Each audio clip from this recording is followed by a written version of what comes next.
What is up, everybody? Welcome back to another Pitching Ninja's filthiest pitches of the day. Remember, before we get to those pitches, hit that subscribe button. Join Ninja Nation. And now, without further ado, here are my filthiest pitches of the day.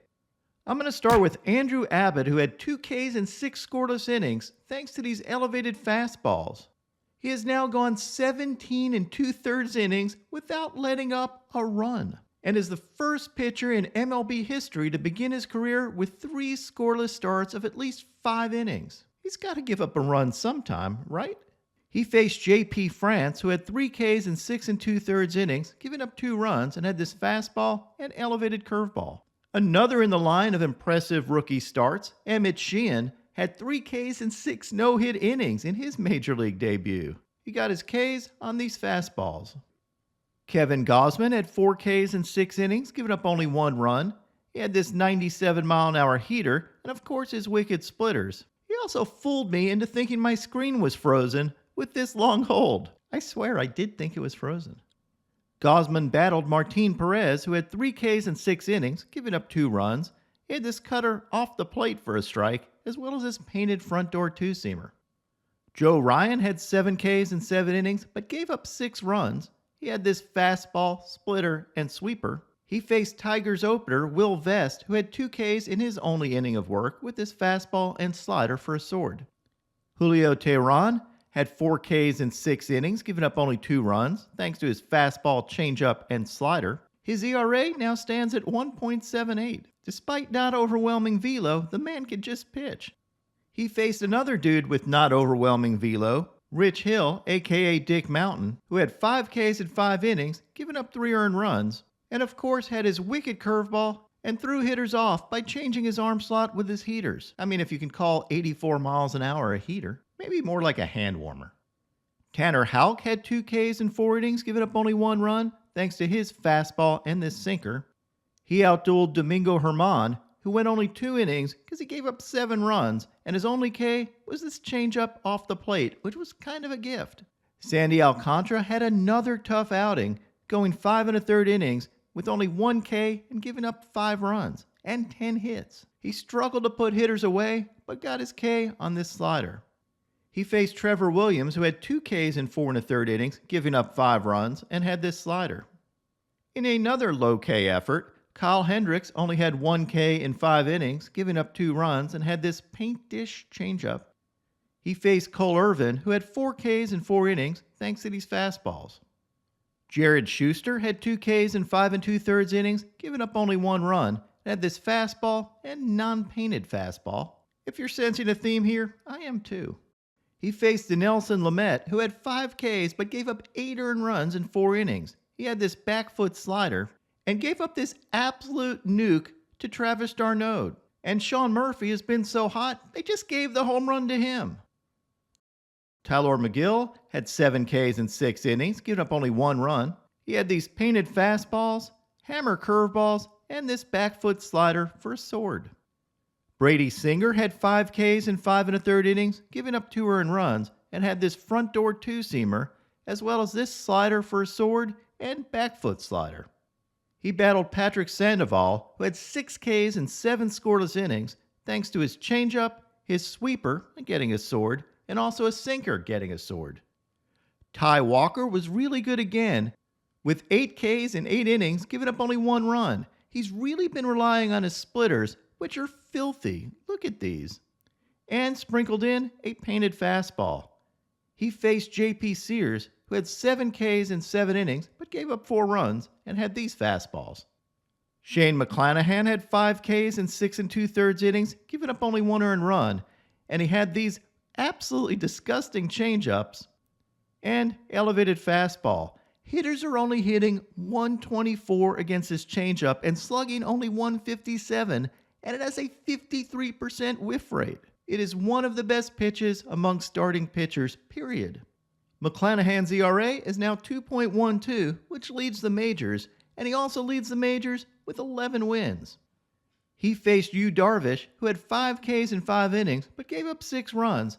He did have this pretty curveball, as well as this overlay with his 95-mile-an-hour two-seamer and 91-mile-an-hour splitter. And you can see why this combination is devastating to hitters. You don't know whether it's a fastball that's going to break to the plate or a splitter that's going to break to your foot. Zac Gallen had 7 Ks in 7 innings, giving up only 1 earned run, and had this elevated fastball, these nasty cutters, and vicious knuckle curves. You can really see the break on that knuckle curve from this home plate view. It looks like a strike and then disappears. And you can see why as a hitter you would swing at it in this overlay. Here's a 94-mile-an-hour fastball and an 84-mile-an-hour knuckle curve. He does such a good job of tunneling these pitches that by the time you figure out which is which, you're hosed. He faced Touki Toussaint, who had 2 Ks in 3 2/3 innings, more like 2K Toussaint, am I right? And had this nasty curveball. Michael Kopech had 4 Ks in 4 1/3 innings, giving up only 1 run, but really ran up his pitch count due to lack of command, giving up 6 walks. He did have these filthy sliders and changeup. And he battled yesterday's filthiest starting pitcher of the day, Bryan Woo, who also won the daily strikeout leader prop at FanDuel. Well, he didn't win, but if you had him, you won, and you won big. I don't even have his odds in front of me because mine only go down to Sandy Alcantara, who was plus 3,400. That's how big an underdog he was. Woo had 9 Ks in 5 2/3 innings, giving up only 2 earned runs. Woo dominated with his fastball, including these elevated fastballs as well as his sliders. And this overlay is ridiculous. Here's a 93-mile-an-hour two-seamer with an 84-mile-an-hour slider. And oh my God, look how well these pitches tunnel and look how far apart they end up. You can imagine as a hitter, you're thinking this is a two-seamer that's going to run back to the plate and you end up getting this slider and looking foolish. All that's missing is for Bryan to let out a big Ric Flair woo after that ridiculous tunneling. Actually, Mariners fans should do that after every Bryan Woo K, right? Woo! Now onto my filthiest relievers. Carlos Hernandez had this overpowering fastball and nasty slider. Tanner Scott had this slider and fastball. Kirby Yates had this wicked splitter. Matt Brash had this White Castle special. Devin Williams had this filthy airbender.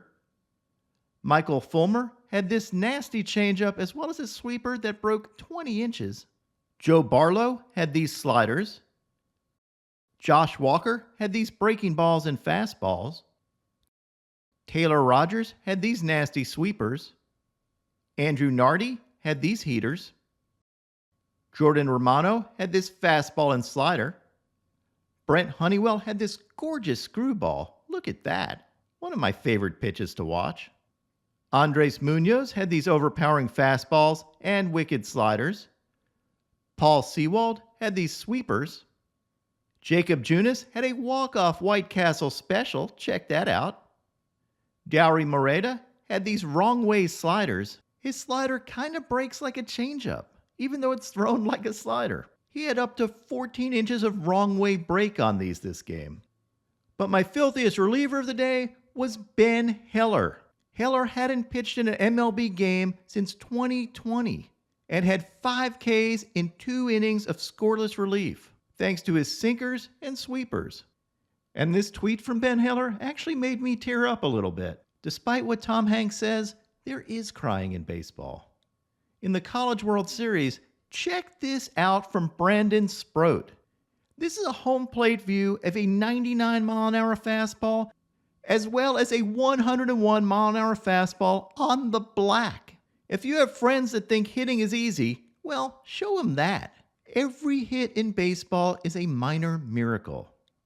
And now, my pitching ninja moment of zen. This play in the Dodgers-Giants game is straight out of Benny Hill.